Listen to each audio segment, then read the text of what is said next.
The Twins dropped to 11 games out of first place in the AL Central with a loss to the Red Sox. They're now 51-56 on the season, with the trade deadline looming 2 days away. That puts an extra weight on the locker room, with guys opening up this afternoon about how it feels to play for a team that could be selling more players to go along with the two that they've already traded.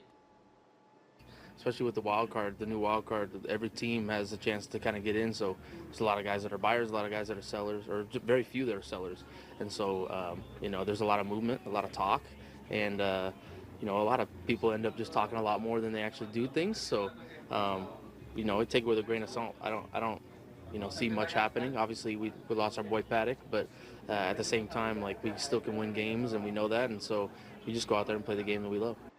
Well, the final score tonight was 8-5. The Twins scored 2 runs in the final inning, but it was too little too late. The rubber match is set for tomorrow afternoon.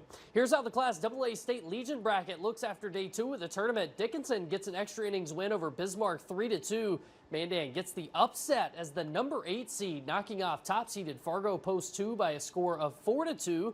Dickinson gets West Fargo tomorrow, while Mandan faces Fargo Post 400. The Linton Ashley Wishick Legion baseball team is going to the Class B state tournament for the first time in the co-op's histories. It's been 23 years since Wishick went alone as a team. The Rattlers won the District 4 title to punch a ticket to the state tournament. This is a unique group of athletes that came together on this team because they don't co-op in other sports during the school year. But that makes this run even more special. The Rattlers are embracing the fact that they're maybe the biggest underdog heading into the state tournament later this week.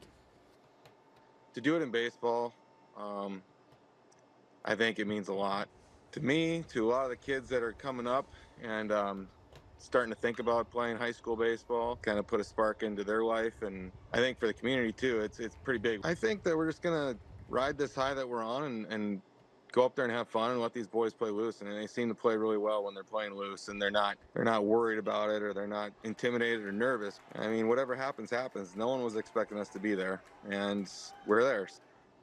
The Rattlers play in the first round of the tournament on Friday. Former North Dakota State quarterback Trey Lance will start in the first NFL preseason game of the year. Los Angeles Chargers announced today he will play the first half in the first drive of the third quarter against the Detroit Lions. Lance is coming off a pair of seasons with the Dallas Cowboys and will be fighting for a backup spot